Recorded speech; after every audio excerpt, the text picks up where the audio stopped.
புதுச்சேரி மாநிலம் ஏம்பலம் தொகுதி கிருமாம்பாக்கம் அடுத்த பிள்ளையார்குப்பம் கிராம பகுதியில் கடந்த சில மாதங்களாகவே மேய்ச்சலுக்கு செல்லும் பசுமாடுகள் மர்மமான முறையில் உயிரிழந்து வருகின்றன.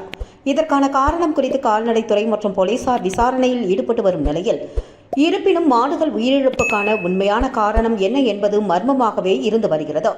இந்நிலையில் பிள்ளையார்குப்பத்தை சேர்ந்த பாலமுருகன் மற்றும் தண்டபாணி ஆகியோரது மாடுகளும் நேற்று காலை மேய்ச்சலுக்கு சென்றுள்ளது. பிள்ளையார்குப்பத்தில் உள்ள தனியார் குடியிருப்பு பகுதிக்கு எதிரே உள்ள மேய்ச்சல் பரப்பில் மாடுகள் புற்களை மேய்ந்து கொண்டிருந்தது. மாலை நேரத்தை கடந்து மாடுகள் வீட்டிற்கு திரும்பாத காரணத்தால் பாலமுருகன் தண்டபாணி இருவரும் மாடுகளை தேடி வந்துள்ளனர். இந்நிலையில் இன்று அதிகாலை பிள்ளையார்குப்பத்தில் உள்ள திறந்தவெளி பகுதியில் பாலமுருகனுக்கு சொந்தமான சினை மாடு ஒன்றும், கறவை மாடு ஒன்றும், தண்டபாணிக்கு சொந்தமான சினை மாடும் அடுத்தடுத்து வாயில் நுரை மற்றும் ரத்தம் தள்ளிய நிலையிலும், ஆசன வாயில் ரத்தம் வெளியான நிலையிலும் மர்மமான முறையில் இறந்து கிடந்துள்ளது. அதனை கண்டு அதிர்ச்சியடைந்த அவர்கள் இருவரும் இதுகுறித்து கிருமாம்பாக்கம் காவல் நிலையத்தில் புகார் தெரிவித்தனர்.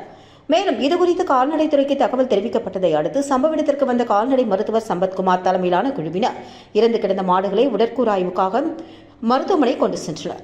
மேலும் உடல் உறுப்பு மாதிரிகளை சேகரித்து ஆய்வுக்கு அனுப்பப்பட்டுள்ளது.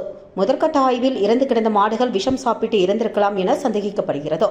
எனினும் உடற்கூறு ஆய்வு அறிக்கை வந்த பின்னரே உண்மையான காரணம் தெரிய வரும் என்றும், மேலும் இதுகுறித்து புகாரின் பேரில் கிருமாம்பாக்கம் போலீசார் வழக்கு பதிந்து விஷம் வைத்து மாடுகள் கொல்லப்பட்டதாக அல்லது வேறு ஏதாவது காரணமா என்பது குறித்து விசாரணையில் ஈடுபட்டு வருகின்றனர்.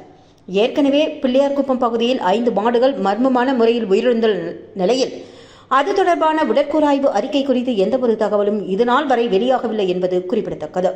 இதனால் கால்நடைத்துறையின் மீது விவசாயிகள் நம்பிக்கை இழந்துள்ளனர். இந்நிலையில் மீண்டும் தற்பொழுது 3 மாடுகள் உயிரிழந்துள்ள சம்பவம் அந்த பகுதியில் பரபரப்பை ஏற்படுத்தி வருகிறது.